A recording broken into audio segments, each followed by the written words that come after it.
বিসমিল্লাহির রহমানির রহিম। আসসালামু আলাইকুম। কেমন আছো সবাই?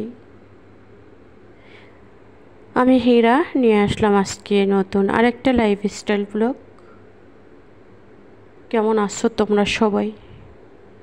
আলহামদুলিল্লাহ, আল্লাহ পাকের অসংখ্য রহমতে আল্লাহ পাক আমাকে অনেক ভালো রেখেছে, আলহামদুলিল্লাহ। যারা বলো, অনেকেই বলে যে আমি কেন বাহিরে আছি, কিসের জন্য বাহিরে আছি, সবাই মিলে থাকি কিনা একাকী। আর আজকে কি শেয়ার করতেছি দেখতে থাকো, হয়তো ভালো লাগবে। এখানে আলু সিদ্ধ দিয়ে দিছি,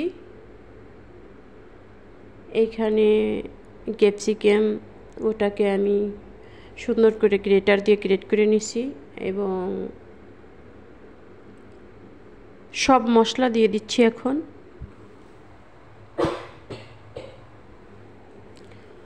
যত ভয়েস দিতে আসলে আমার কাশি আসবে, এই আসবে সেই আসবে, কি করব, কি করার আছে।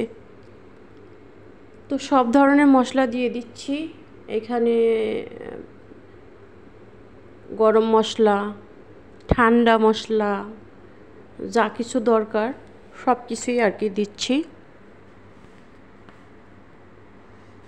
এই যে গরম মশলা দিয়ে দিচ্ছি, বড় একটা আস্ত দারচিনি আসছিল ভিতরে, ওটাকে ফেলে দিচ্ছি, কারণ ওটা দিলে কি রান্না করব আজকে বলো তো? কেউ কি বুঝতে পারতেছো কি না? বুঝতেছি না, বোঝা যাবে না, কারণ না বললে কি আর বোঝা যায় আমি কি রান্না করব? আমি তো জানি, তাই না? এখানে কিমা মাংস আছে, কিনে আনছিল বা দোকান থেকে। আমি কিন্তু ওটাকে ধুয়ে সুন্দর করে স্টিনার দিয়ে সব পানিগুলো চিপড়ে নিচ্ছি। আর ওগুলি সব দিয়ে এখন আমি একটা পেঁয়াজ কেটে নিচ্ছি। আমি একটা মাছ না, সরি, কলিজা ভুনা করব, মুরগির কলিজা, ওই জন্য এটা কেটে নিচ্ছি। আর আমার এটা বসিয়েও দিচ্ছি, এটা হতে থাক। এটা হতে হতে আমি আবার আজকে আমি শামি কাবাব বানাবো, দেখতে থাকো। আর যে কথা বলতে চাইতেছি, অনেকে হিংসাও করে, অনেকে আমি দেখি কমেন্টের মাধ্যমে অনেক কিছু বোঝা যায়। আমরা যে গরিব মানুষ, একবারে আমাদের কিছু নাই তা না, কিন্তু চাকরির সুবাদে পড়ে আছি। রব রেখেছেন আমাকে, আলহামদুলিল্লাহ, শুকরিয়া রবের কাছে। যেই রবে আমাকে, আমার বিশাল বড় অপারেশন হয়েছিল, যে অপারেশনে আমার অনেক টাকা গেছে। আমার টিউমার হয়েছিল পেটে একটা বাচ্চা হওয়ার পরে। তারপর আমি সুস্থ হওয়ার পরে 2 বছর পরে আমি বাংলাদেশের বাইরে আসছি। আমি সন্তান আর নিতে পারি নাই, বাচ্চা নিতে পারি নাই সমস্যার কারণে, অপারেশনের কারণে আমার সমস্যা হয়েছে।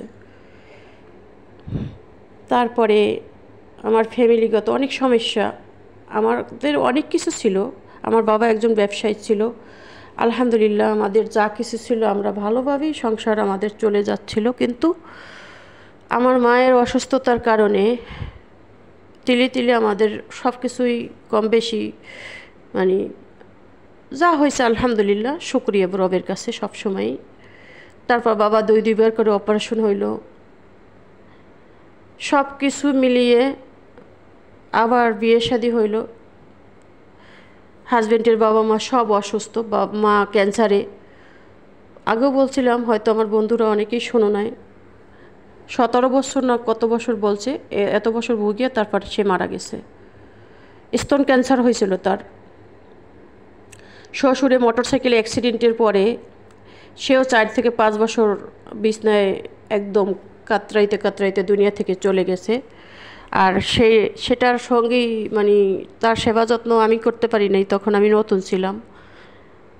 আজ থেকে আজকে আরও কয় বছর, যাই হোক আমার ছোট যা ছিল ও সব কিছু করছে, ওকে অনেক অনেক ধন্যবাদ। ও তো আমার ভিডিও দেখে, ও শুনবে বুঝবে, ওকে ধন্যবাদ দিয়ে ছোটো করতে চাই না। শ্বশুরি শাশুড়ি সবার সেবা যত্ন করছে। শাশুড়ি যখন অসুস্থ, আজ থেকে 12 বছর আগে আমার বিয়ে হয়েছিল ওইখানে, তখন গিয়েই দেখছি অসুস্থ, কিন্তু আমি কোনো সেবা যত্ন করতে পারিনি, কারণ সেই সময়ই আমি অসুস্থ মোটামুটি ফিল করছি, কিন্তু পরবর্তীতে আমার অপারেশনটা হয়েছে। তো বিভিন্ন কারণে সব কিছু আমাদের শেষ হয়ে গেছে। তো সব সময় রবের কাছে শুকরিয়া আদায় করি যে এত বড় অপারেশন আমার হয়েছে।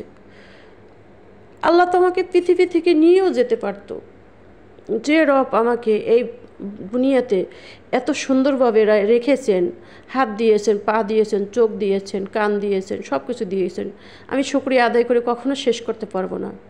আমি এই জন্য আজকে বাংলাদেশের বাহিরে, এখন আমার সব কিছু মানে প্রয়োজন, একটা সন্তানের দরকার, সংসারের দরকার, কিন্তু সব কিছু ফেলে আমি বাংলাদেশের বাহিরে আছি। এই জন্যই আমি বাংলাদেশের বাহিরে আছি। আলহামদুলিল্লাহ আমার ফ্যামিলির লোক এখানে আছে, আমি একবারে একা যে তাও না, ভালো আছি এবং সুস্থ আছি। সব সময় রবের শুকরিয়া আদায় করি। আমাকে আল্লাহ ইচ্ছা করলে পারতো একটা হাত নিয়ে যাইতে। আমাকে ডাক্তার বলছে যে 6 ব্যাগ রক্ত লাগবে, 5 ব্যাগ রক্ত দিয়েছে আমাকে, কিন্তু কোনোটা রক্তটা আমার শরীরে অ্যাডজাস্ট করে না, সমস্ত রক্ত আমার শরীর থেকে চলে গেছে। আমি খুবই একটা ক্লান্ত মানুষ, খুবই একটা অসুস্থ মানুষ, তারপরও আমি বাংলার বাইরে পড়ে আছি। রব যা করে সেটাই আলহামদুলিল্লাহ, আমাকে বাঁচিয়ে রেখেছেন এবং সুস্থ রেখেছেন, সেটাই শুকরিয়া রবের কাছে। আমার রব আমাকে দুনিয়া থেকে নিয়ে যেতে পারতেন, আমার রব আমাকে এত ভালোভাবে রেখেছেন, সম্মানের সাথে রেখেছেন। এখানে আমাকে সবাই সম্মান করে, আমি সালাম দেওয়ার আগে সবাই সালাম দেয় আমাকে। আমি চাকরির সুবাদে এখানে আসি, আমি পর্দায় আসি, পশিদায় আসি, আমি 5 ওয়াক্ত নামাজ পড়তে পারি, আমি কোরআন তেলাওয়াত যতটুকু সম্ভব 2 বার তেলাওয়াত করার চেষ্টা করি, সব কিছুই করি। এগুলি ইবাদত করে বলতে হয় না, কিছু কিছু কথা, কিছু কিছু মানুষের কমেন্ট দেখলে অনেক কিছু বোঝা যায়, যার জন্যই বলছি, কেউ মাইন্ড করবে না। এই হইলে আমার অবস্থা। আলহামদুলিল্লাহ। ওই যে অনেকে কত রকম ভঙ্গি সঙ্গি করে ভিডিওতে, আমার দেখলে খুব খারাপ লাগে। ও রব, তুমি তো আমাকে কত ভালো রেখেছো, এই শুকরিয়া কেন আমি আদায় করছি না? আদায় না করে আমি একটা ভিডিও যাতে ভাইরাল হয় তার জন্য গান বাজনা এই সেই দিয়ে খুব ভাইরাল হইতে চাইতেছি। এগুলি তো একজন মমিনের কাজ না। একজন মমিন হবে সর্বদয় হৃদয়ের ভিতরে থাকবে তোমার নাম, তোমার ভয় সব সময় থাকবে, কি করলে আমি দুনিয়া ও আখেরাতে কল্যাণ হতে পারবো। আমি তো ভালো আছি, তুমি যে অবস্থায় রাখছো, তোমার কোন শুকরিয়া আদায় করে আমি শেষ করতে পারবো না। তুমি যা দিয়েছো আলহামদুলিল্লাহ, যা দাওনি তাতেও আলহামদুলিল্লাহ। শুকরিয়া সবসময় রবের কাছে করতে থাকি, করতে থাকবো। তো ভিডিওতে অনেক কথাই বলছি, কেউ মাইন্ড করবে না, সবাই ভালো থেকো। আর আমার যত ভুল ত্রুটি ক্ষমা সুন্দর দৃষ্টিতে তোমরা দেখবা। আমার মনের অনেক কষ্ট, কিছু কিছু কষ্ট আমার বোনেরা বোঝে। আমার কালকে কিছু পোস্ট করছিলাম, আমার বোনেরা এত সুন্দর সুন্দর কমেন্ট করছে, আমার কলিজা ঠান্ডা হয়ে গেছে, তাদের জন্য অনেক দোয়া রইল। আমার সেই বোনেরা বলছে, এক বোন বলছে গুড লাইফ চ্যানেল থেকে আমার আপু বলছে তোমার মনে অনেক কষ্ট। আসলে আপু, রব জানে আমার কি অবস্থা। তো সবাই ভালো থেকো, সুস্থ থেকো, আল্লাহ হাফেজ। সবাই আমার জন্য দোয়া করো, আমিও তোমাদের জন্য দোয়া করব। দোয়া ছাড়া কিচ্ছু নেই। আল্লাহ হাফেজ। আসসালামু আলাইকুম রহমতুল্লাহ।